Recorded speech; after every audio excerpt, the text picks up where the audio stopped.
It's Sunday, so you know We're winging it?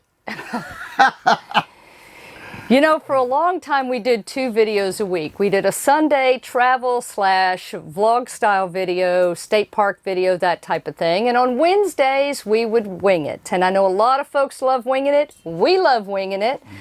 But recently we've moved back to 1 video a week so that we have time to also relaunch our podcast, work on our website, and still have some fun out there. So we don't want to get rid of winging it completely. You guys have let us know you love it. So every so often from this point forward, you will see a winging it on Sunday. That way it alleviates confusion, because when we went to this 1 video a week, every so often when we did a winging it, it was on Wednesday, not Sunday.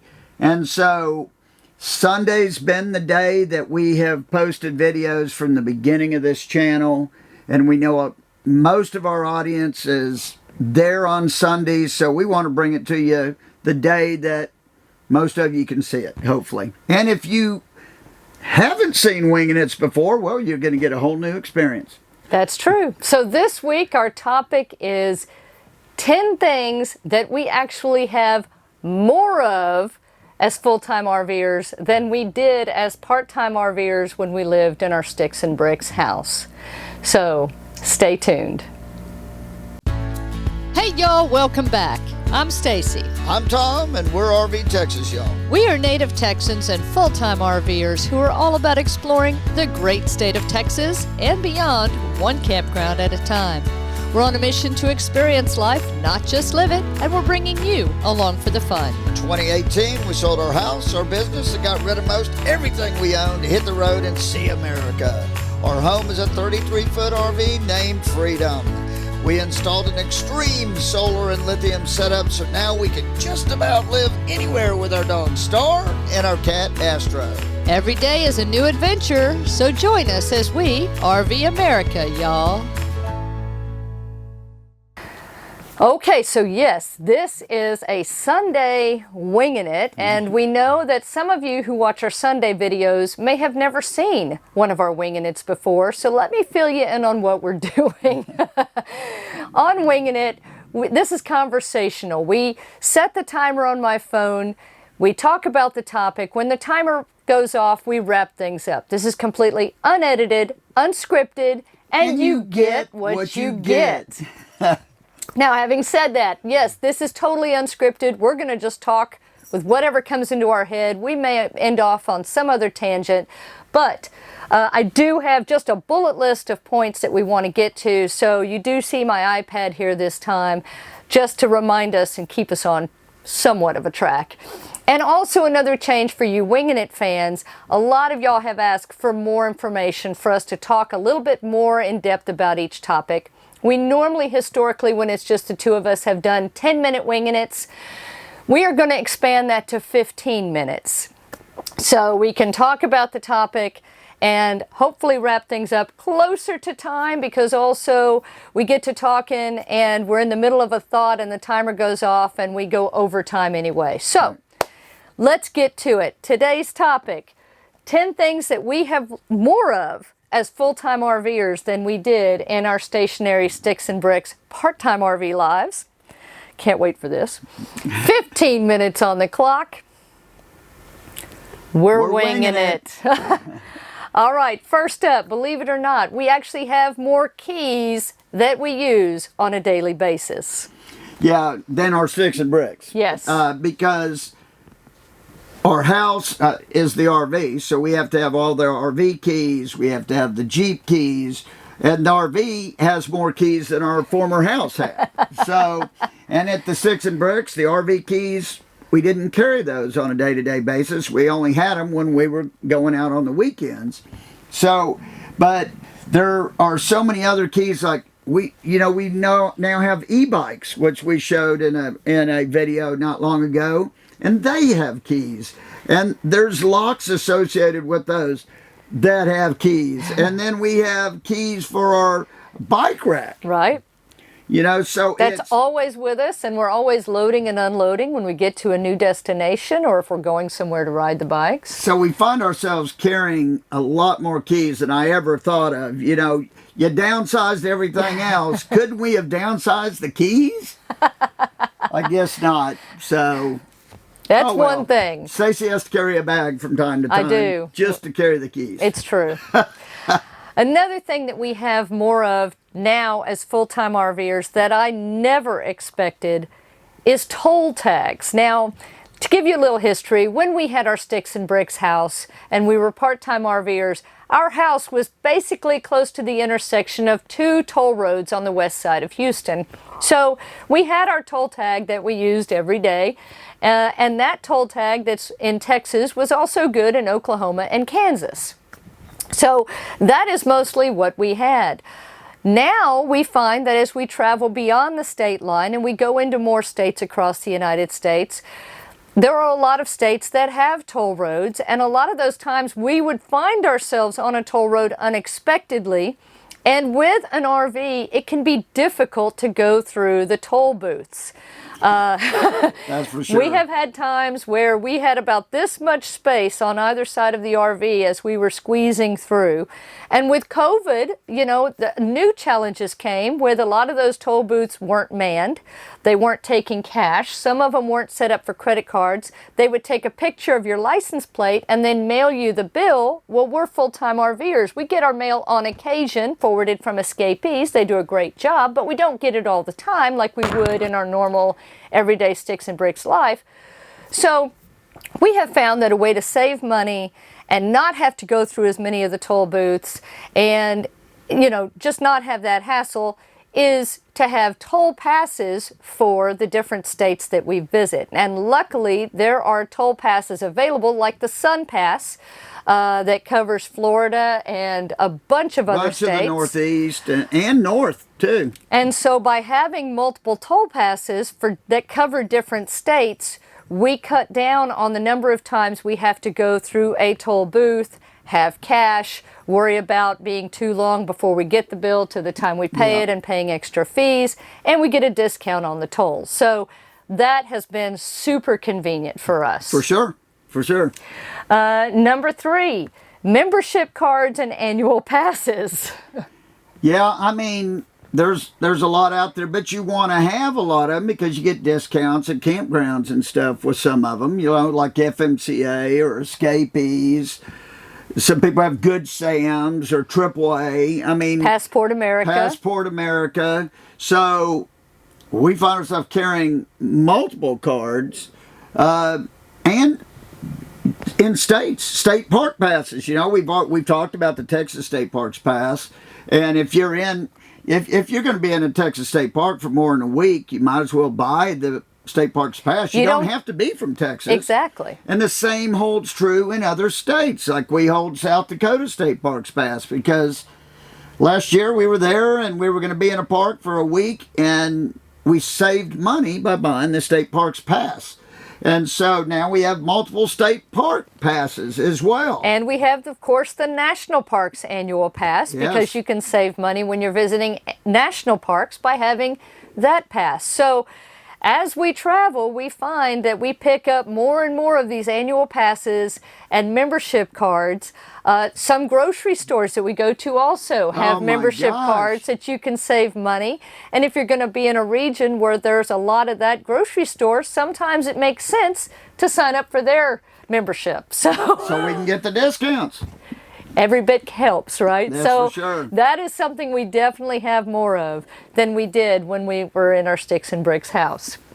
Okay, now this isn't a tangible item, but we have more creativity now as full-time RVers than we had in our previous life. Yeah, and we're not just talking about on YouTube and stuff like this, but it does help our creativity on YouTube. But as we travel and stuff, you have to have creativity because you get in scenarios where you need to use creativity. Just think, for one, not everything always goes perfect. You know, if something, let's say the RV has an issue that we need to take it into the shop. Well, we got to be creative on how we are going to handle that because it is our home. And are we gonna, the shop, we got to talk to them. Can we stay in the RV while they're working on it? If we can't, do they have motels close by that not only can we be in there, but Star and Astro or Dog and Cat? You know, so every day it seems like we're having to be creative in one way, shape, or form.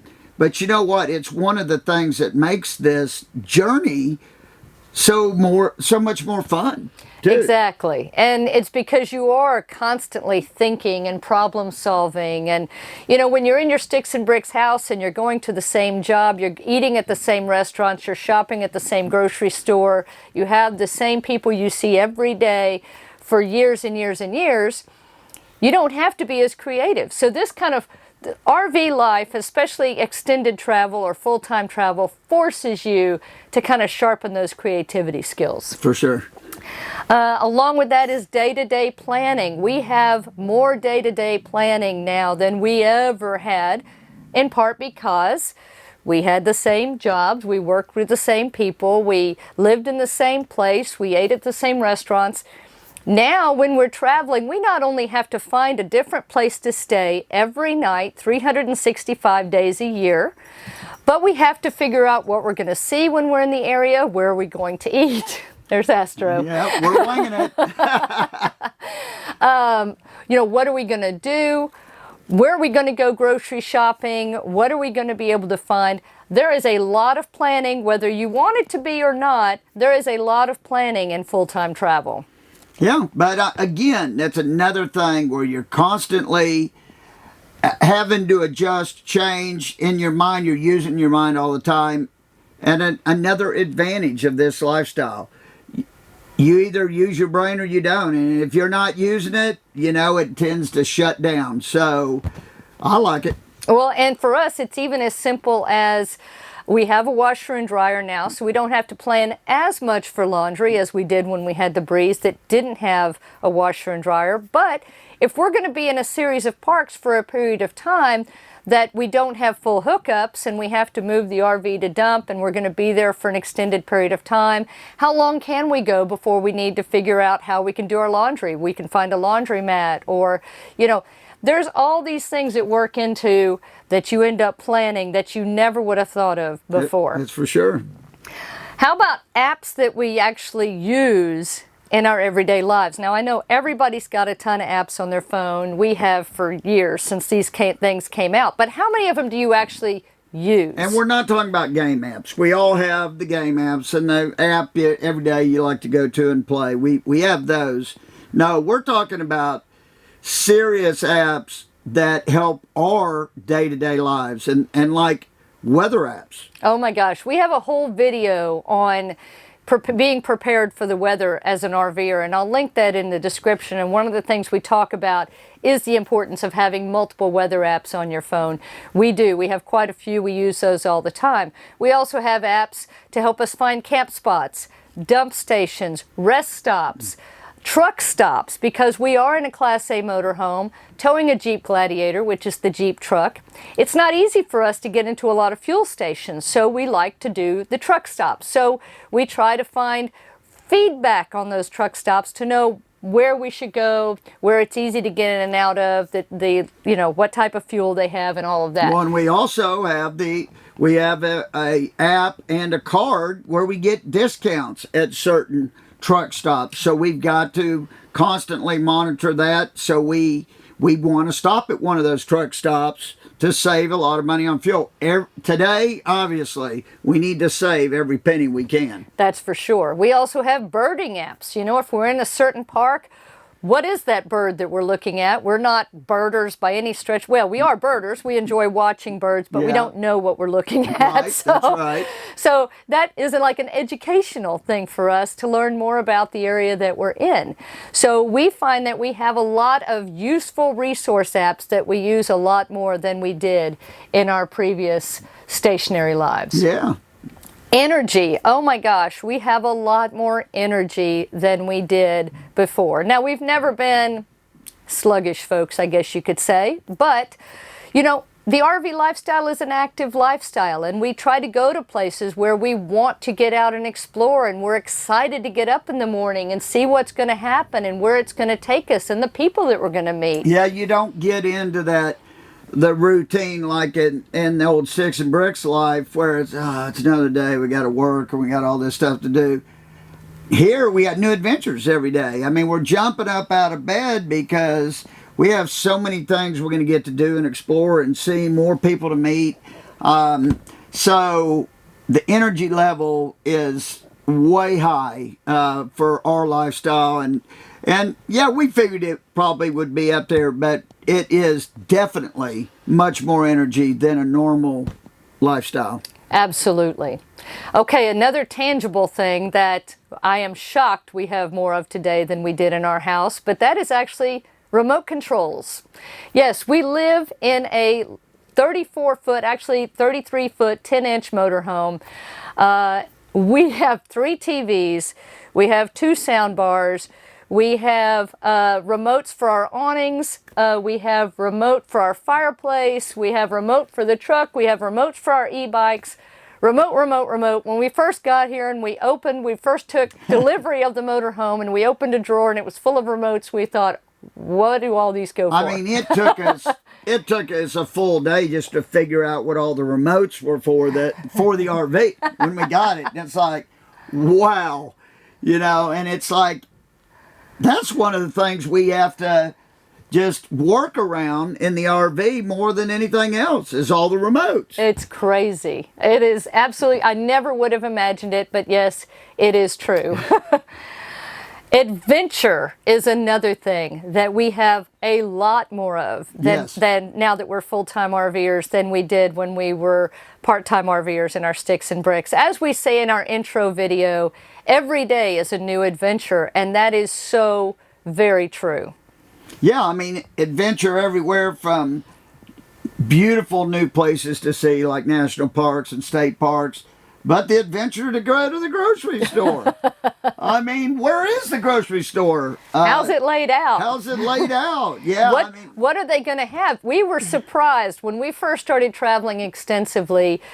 You're going to find a lot of grocery stores that are nothing like what you have across the United States. And so you have to get creative again and be a little adventurous maybe in trying different recipes or using different things for different recipes. They don't all carry the same foods that you're used to. But also, we never know from day to day, from location to location, what to expect. We're going to places all the time that we've never been before. But again, we absolutely embrace every bit of that because we love it. That's why we're doing this. Absolutely. I mean, for the adventure. And to me, it's exciting. Again, it keeps the mind going, and it's a wonderful thing. That is for sure. And the biggest thing that we have a ton more of than we did when we were part-time RVers living in our home is friends. Now, this is a question we get a lot, is how easy is it to meet people on the road? And I'm here to tell you guys, it is so easy. Oh, it's very easy. And not only do you develop friends on the road, but you develop great friends. I mean, friends that right now I could just pick up my phone and call, and I know a bunch of folks we've met that are full-time RVers that would drop everything and help us out if we had an issue, or we do the same for them. It's like we're all in this same type of lifestyle, and you have so much in common with everybody that, and we'll just finish this. This is our last one. We're right on time. But, back in the sticks and bricks, yeah, you have real good friends, but how much time did you ever really get to spend with any of those friends? Quality time, and it was really tough to do. Now we see them, we stay at places with these friends and spend good quality time, and I'm here to tell you, to me, it is the best reason to full-time RV, and we do really, have a lot more. For me, it's the best reason to RV any way, shape, or form. Right. Whether it's part-time, extended, full-time, whatever. RVers are awesome. Yes. And yeah. not only have we made friends amongst RVers, and we still have all of our friends from our days in Houston where we grew up and lived our whole lives before we became full-time RVers. We have all these other folks that we've met in campgrounds and RV parks, and people that we've met in the towns that we've visited, community museum folks, and just folks that our paths have crossed that we never would have met had we not been RVers. Oh, for sure. So if that is one of your fears, that you're not going to have a social network, you do not have to worry about that, because I am here to tell you one of the easiest ways to build your friend network is to RV. And again, I think one of the biggest reasons, other than having such a like-minded atmosphere, is that we RV to live outside the RV. Right. Not inside.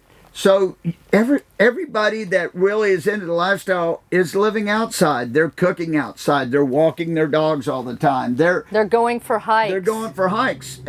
It's easy to interact because everybody's outside, not inside, like the sticks and bricks, where literally most people live their lives inside that house. Right. And RVers live their life outside the RV. And it makes a world of difference. Yes.